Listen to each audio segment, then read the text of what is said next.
And welcome back. I'm Adam, your Unexceptional Craftsman for this build, and today I'm going to be making a nutcracker, and specifically a Vault Boy Nutcracker. I'm still inspired by Fallout, and a lot of people are asking for Fallout specific builds, and I know this isn't necessarily what you had in mind, but I did think it'd be a fun little side to make this and kind of relate it to the holiday season, which I am well aware is already over. This video might be late. Sorry.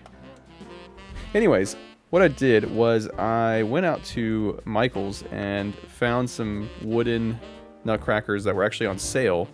I decided that that would probably be a good base to start with. Instead of trying to build this from scratch, I went ahead and found one that I could just modify instead, and I thought, you know, this will save time and maybe even a little money, and I can make something that'll still look good. And so that's what I did. Now, the first step is to clean up all of the parts that are not what I want, and get rid of those, and alter the parts that are still left over. I did try to remove the crown at one point, thinking I would just put hair on top of his head, you know, sculpt it like the Vault Boy hair, but then I decided against it when my tool wouldn't take it off, and I didn't want to really break it, so I decided instead just to clean the crown up a little bit and move on.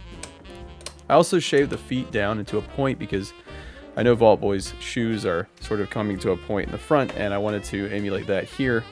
So basically, any sculpting that I needed to do, I went ahead and did. Believe it or not, it was not easy. I think maybe the angle I was trying to sculpt at was a little tough, and probably had really dull tools. That doesn't help either.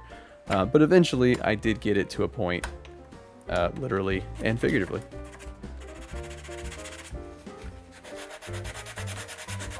After all of the cleanup and carving was done, the next step was to build on the parts that I needed to make it resemble Vault Boy. So what I did was just use some more oven-baked clay.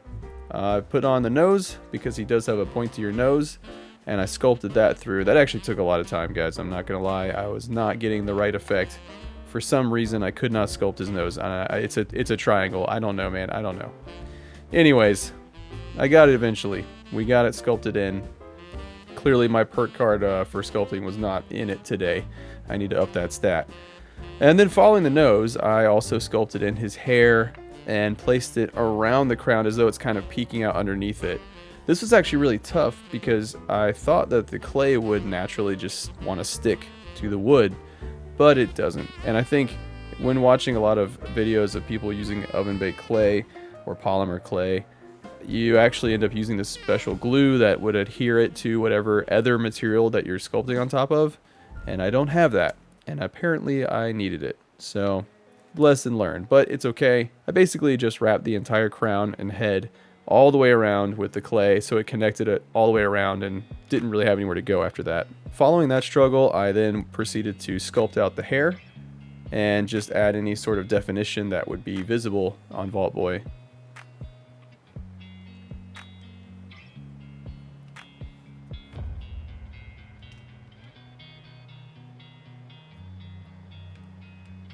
I also smoothed out the sculpt by rubbing the brush sideways. It's a pretty cool and simple technique you can use to just get things looking smooth, kind of like using a rolling pin, and then also sort of squish down at the bottom to prevent the hair from sliding down as it baked.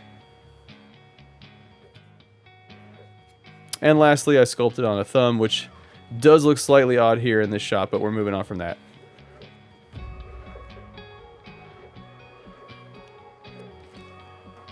And that's it. Time to bake it and paint it.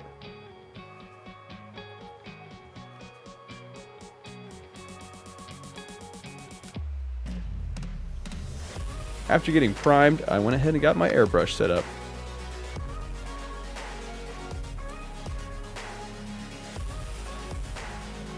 Now, airbrushes are great. They're super simple to use, and they get a nice coat of Okay, just hang on a second. This one's not spraying. Alright, get another motor. Here we go. And alright, you gotta be kidding me. Hang on. Let me get a different... Okay, different airbrush altogether, and we're back in action. Anyways, like I was saying, airbrushes are great because they're simple to use and they cover everything very evenly and quickly. Brushing on paint can take a long time and leave uneven marks. So it's a nice way to get a good base coat that is solid and even and clean. A nice airbrush when they work.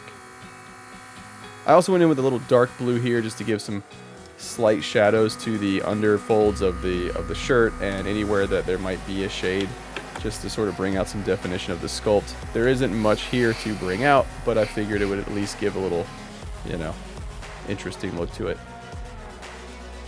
Next, I actually went in and painted the face with a brush because now that I have a base coat of the blue, I don't want to go over that with the airbrush anymore. So to get more control, I'm going to go ahead and use a brush to get the rest of the colors in place.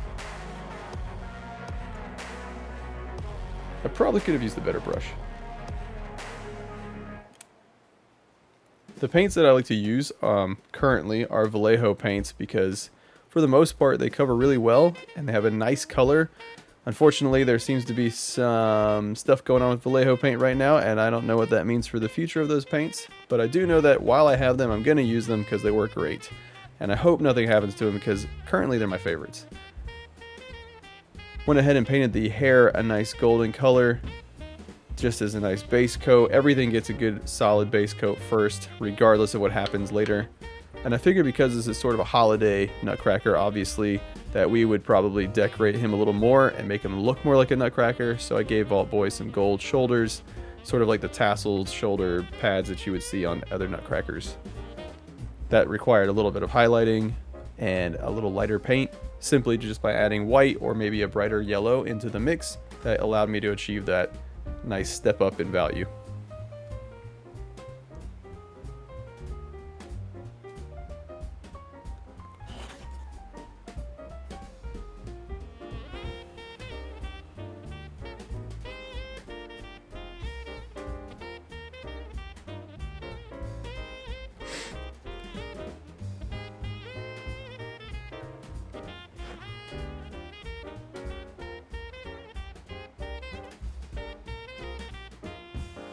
I really wasn't sure what to do with the base, but I figured if I just added some of the similar colors to the bottom, it would bring some coherency into the color scheme, and so I went ahead and did a nice light yellow for the base to start with.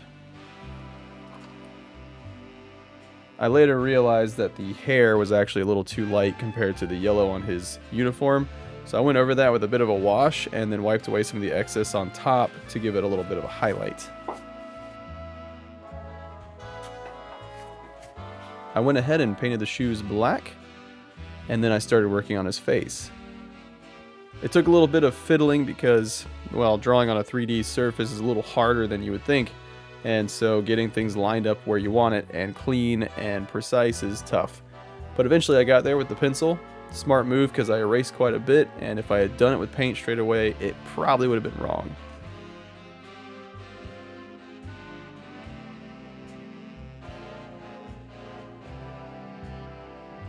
And once I got the black parts detailed out correctly, I went ahead back over with the white to do his teeth.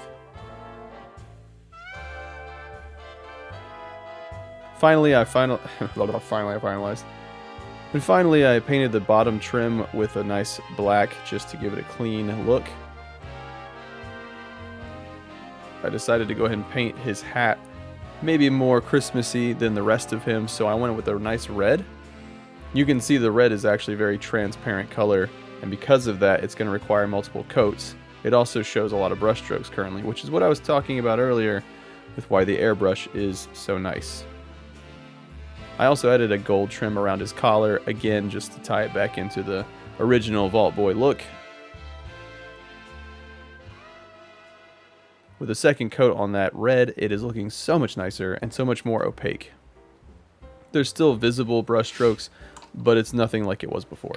And that could kind of be taken care of with another coat, more than likely. To finish up his hat, though, I went ahead and painted a nice off-white, almost gray color on the spikes around his crown. And I also painted the ball on top of white to match those spikes. And you can see, with one last coat of a lighter red, we have a nice finished piece.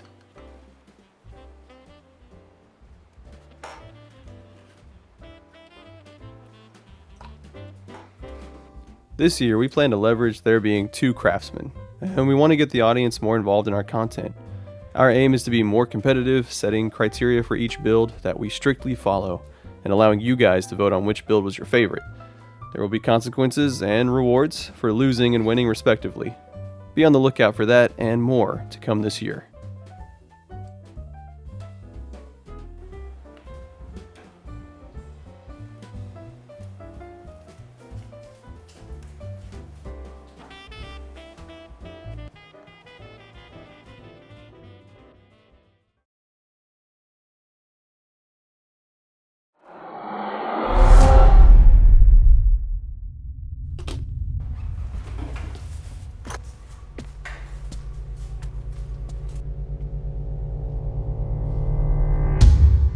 Yeah, nothing like the roars of a deathclaw to rip you out of nostalgia. Anyways, so after finishing the paint job on this lovely Nutcracker, I decided to go ahead and weather him up. I mean, we're in Fallout after all. Come on, we can't leave this thing nice and pristine. So basically all I did was add some chipping effects by just dabbing a dark brown paint across the entire surface, kind of hitting the edges more than some of the flat areas. And then after that, just going with a nice simple brown wash. Just want to say a big thanks to all you people still watching out there. We do really appreciate it. On the left, these are all the projects I worked on, not on camera, and I wanted to share that with you guys. And look, if you see anything here that you want to see done in a video, hey, leave it in the comments, shout it out. What would you like to see next? Again, I know I've gotten some Fallout stuff, and so don't worry, that is in the works. But for now, hope you guys have a good new year and had a great restful holiday season, and we look forward to seeing you again on the next one.